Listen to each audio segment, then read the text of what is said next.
So thank you so much, and it's a pleasure and privilege to be here tonight to talk to you about the future of luxury.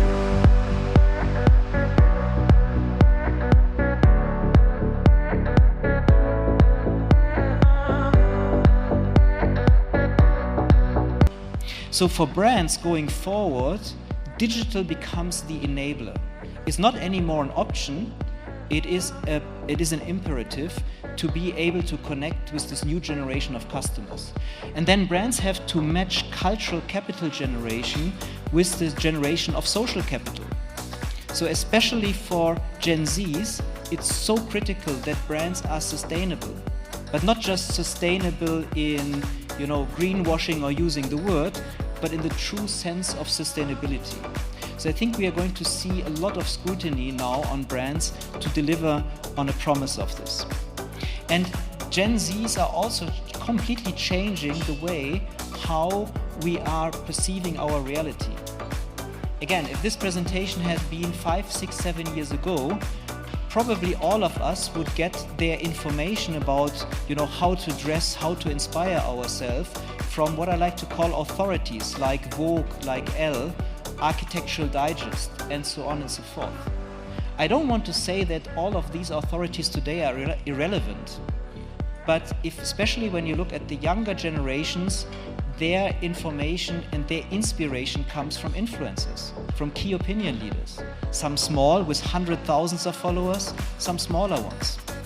And this also means that we have now much more of a diversity of expression, a diversity of trends. And so Gen Zs are really going to be a super disruptive force for all brands, but especially for luxury brands. They express their personal brands through the brands that they purchase. They are, because they are so digital, 7 to 9 hours a day, a Gen Z is on social media, not on social media, but on a digital device, 7 to 9 hours. This means that there is not so much physical time. And this also means that when they go to a store, when they go to a restaurant, to a hotel, when they interact with any brands, they expect experiences to count.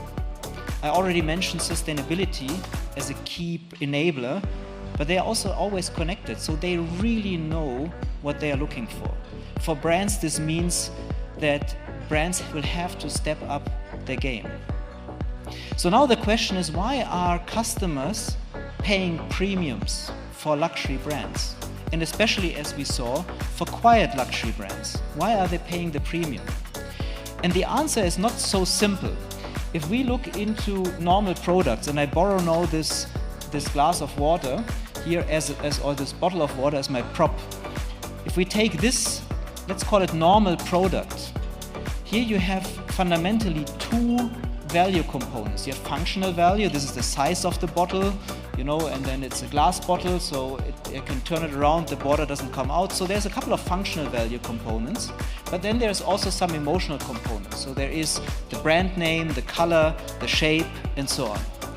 But all of these are, in terms of their value creation opportunities, somehow limited. Because this is, let's say $2 for the bottle.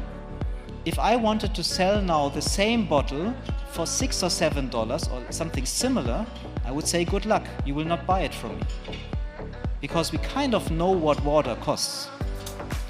However, if you think about luxury brands are able to sell us a sneaker for $300,000, as we just saw. They're able to sell us a cognac for $200,000. And you can buy a sneaker for $50 or $60. So why is it that some brands are able to significantly charge higher price points?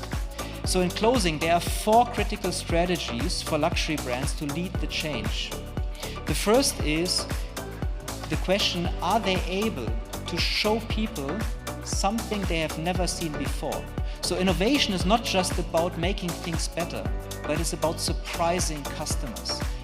And the 3 key questions that I ask every company we work with, but that I would even encourage for your own businesses to ask yourself, are, in my point of view, the 3 hardest questions for every business. The first is, what do you really sell? What is your product? And I would argue in the case of the Louis Vuitton sneakers, they will not say it's a sneaker. The product is something different, something much more aspirational. And this is a hard question. I can tell you, sometimes with clients we are working months on answering those questions. The second is, which emotion do you evoke? So what sets your brand apart from any other brand in the world? Not just by saying you are better, but by saying how should your customers feel differently? And this is the third question is, what can your customers do differently, and importantly, feel differently? If you can answer these three questions, then you are future ready for Gen Z, for a generation that is expecting much more substance from brands than ever before. So for all of us here in the room, but also for the luxury industry, the question is, are we ready? Thank you for your attention.